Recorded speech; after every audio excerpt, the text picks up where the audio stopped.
Welcome back to the channel, everyone. My first day back since the Christmas break, so I'm all raring and ready to go. So today's job, we're at a residential home and there's a couple of taps, one's dripping and the other one's leaking from the spindle, I think. Shouldn't be too bad a job, nice little job to get started for the new year. So stay tuned and watch, and hopefully it'll be of interest.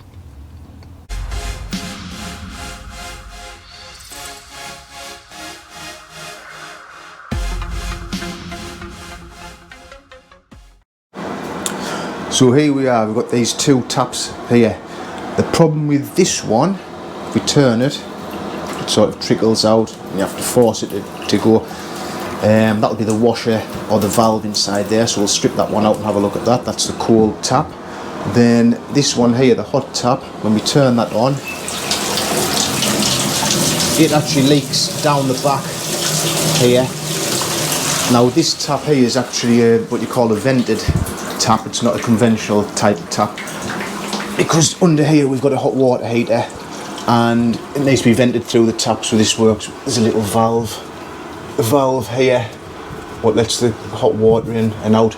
I'll explain that later how that works anyway. So first things first is to take the tops off these taps. I think we'll do this hot one first. So first of all, I'm going to remove the screw from the top here. There's normally a cover on top what pops off, but this one's missing. I'm going to do this screw. I've turned the water off, obviously, and another good little tip, put your plug in, because in case you drop that screw or anything, that'll save it. So we'll take this screw out the top, and then we should be able to get this tap head off. There we go.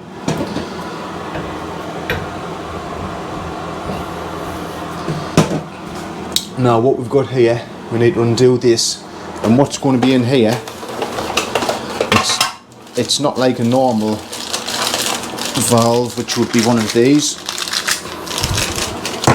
There's your normal tap valve with a washer, and obviously as you tighten that up, as you turn the tap on or off, it just moves the washer. This is different. This will have a long spindle because the valve's actually under the sink. I'll explain that later. So we need to undo this now.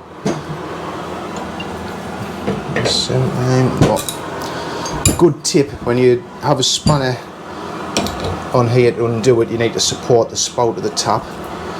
What I do, I use a pipe, well, it's actually a box spanner, and I put it onto the tap, saying that this tap's quite big and chunky, so I might not be able to do that.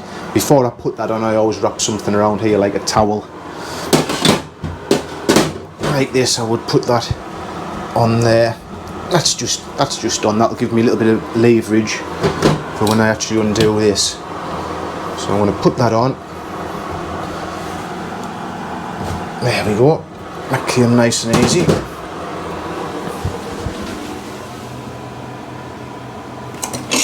I'll just swap spanners for a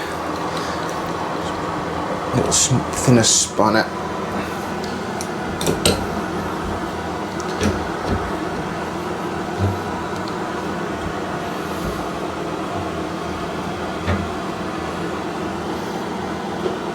There's a little clip come off the top. So now we can withdraw that.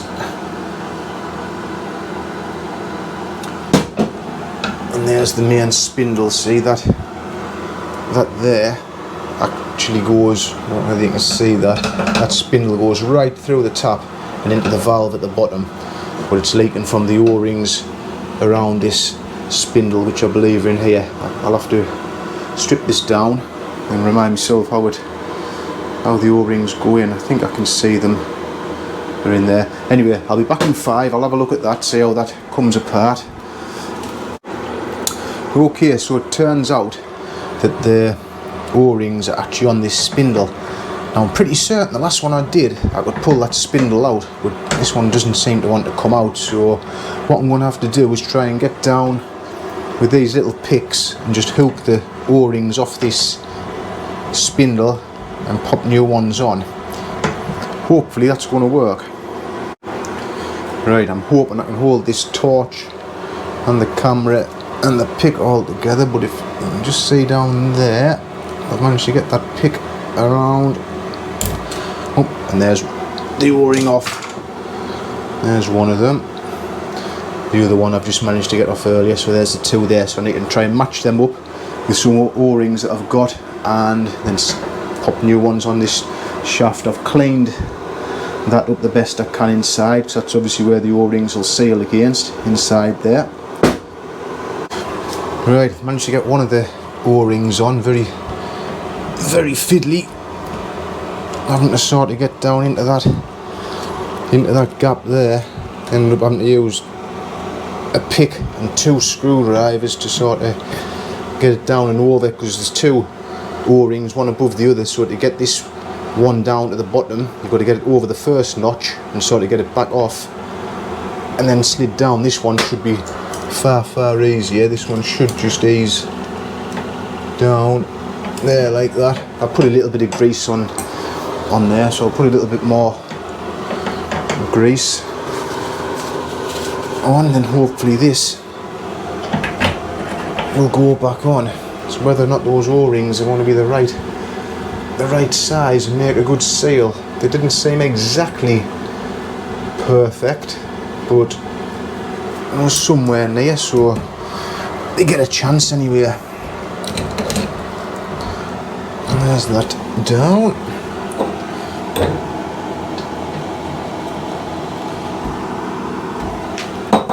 So that's tightened up. Just need to put that little clip back in there. Right.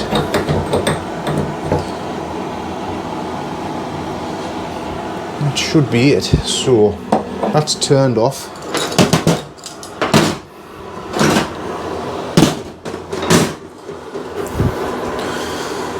We'll turn the water back on just a little bit. Just gently turn that on, just a little isolator under here. Right, that's on slightly. And now we'll open that tap up. So far so good, because where it was leaking from was obviously around this spindle there, see? Where my screwdriver is, where that spindle goes, that's where it was leaking from. It appears to be okay at the minute. I'll run it a little bit.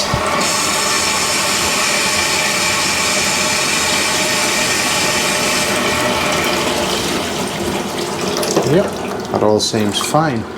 So that's that one fixed. Just need to put this top back on, and then we'll move on to do the cold tap. So with this cold tap, pretty much same procedure, except we've got to remove this little cap. Sometimes you have to slide a knife blade under to get that, or a little screwdriver, but it was loose anyway. In fact, that top's loose. So again, get this tap top off. This will be much simpler, no messing around with O-rings. Need to support the tap again. Normally, it's normally a 17 mil spanner on those. Whether or not I can get it with, use this bigger spanner on, get a bit better grip. Just got to be careful not to slip off or jolt the tap. That tap feels a little bit loose, so I'll have to check underneath. What you're trying to do with this is support the tap. You don't want it all twisting on the pipe work. There we go. It's just gone. I should be able to get it with this one now. It's not a very nice tap gland, that. There's not much to actually get your spanner on. There we go.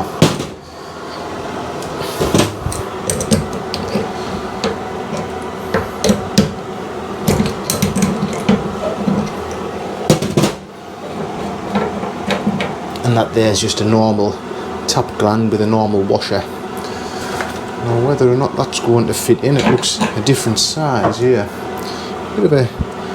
Bit of an odd size, so we might just have to strip this to bits. You can sometimes take these to bits and clean them up and grease them and a new washer on. I'll have a look and see. So in the box of bits I found that adapter which actually fits in there, and then a standard gland will go in. However, next problem, what often happens, the original tap top obviously has to fit these splines here, and that one doesn't seem to, unless it's just very tight, but I don't think it is. I don't think those splines, I don't know,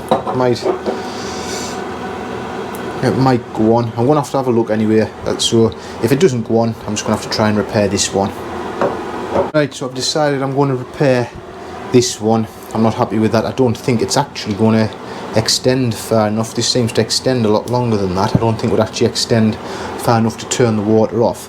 So I'm going to have a go at repairing this. So the way I do that is rewind that, get that out. I want to just give this a bit of a clean up. Just clean some of the grease and bits off, and then we'll get some of this plumber's grease.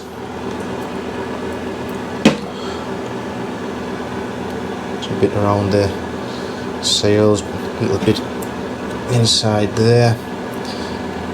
Now this can be sometimes tricky because that's got a hex, sort of a hex head or whatever you would call it, sort of a hexagon shape, and obviously you've got to line it up with a hexagon in there, so you've got to sort of feel that it's right whilst turning that at the same time. There, I felt it go, and sometimes be a little bit tricky. So we'll wind that in. Next thing is we'll get this washer off of here, like so.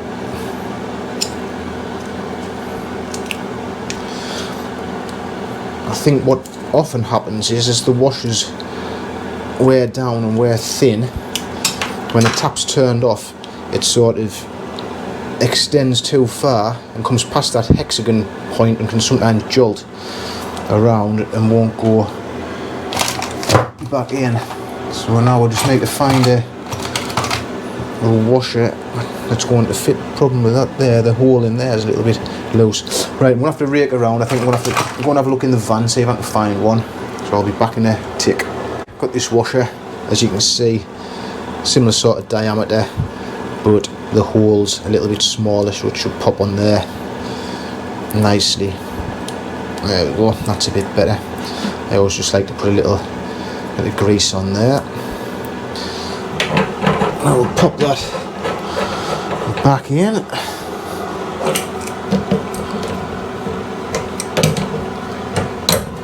These won't have to be ridiculously tight, just nipped like that. Now what I want to check with this, that tap feels a bit loose, so I'm just going to pop my head under the sink. I don't know if you can see.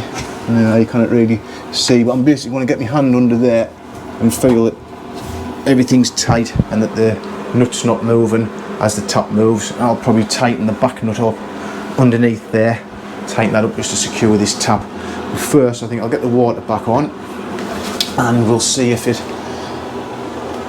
actually has been fixed. So I'll put that tap on the top, on loosely, just turn it off, don't nip it off too hard, and now we'll pop the water back on just a little. Right, there we go. Perfect. Right, that's those taps fixed. Now you might be able to see, I don't know whether you will or not, this tap's actually dripping. That is a vented tap like I explained before, so they're meant to drip. As the water heater's on, the heater obviously warms the water's got to expand and vent out somewhere, and that's what these do. Unfortunately, people often think the tap's not being turned off properly and they force it shut, which does them no good. We've got a warning notice on here explaining how that works, so hopefully people will understand this. I'll quickly show you. This is a one I bought, a new tap in case we needed to replace this. So I'll show you the valve. So basically that was the spindle where we had to replace the O-rings. This one must work slightly different. There's no O-rings on there. They must be in the tap side on this. So that basically dropped down. That's where your tap top was. There's your tap, which literally has nothing in other than a piece in there for the spindle here to locate into. So basically what you have your cold water feed coming in here, in the bottom. That's your feed into your hot water boiler, and that's your feed from your hot water boiler up to your tap. So that's always open. So as your water heats up and expands, it'll come through there and drip through your tap as it's doing there. So by turning the tap on and off, it doesn't actually turn the water sort of how a normal tap does. It doesn't open that up to come through. It just allows the cold water into the boiler, which pushes the hot water out. So from the outlet of your boiler to this valve up to your tap, that's always an open pipe, and the tap just literally turns on this little valve in here and allows your cold water into your boiler, through and out. And that's how they work. And they're not a cheap tap. They're about 100 quid, but I suppose you're paying for the valve rather than the tap. Anyway, that's that one done. Well, that wasn't too bad a job for my first one back. Don't want to be doing too much on my first day back after Christmas, so all went to plan there. So thanks very much for watching. Hope you all enjoyed, and don't forget to give the thumbs up and subscribe. Thanks very much.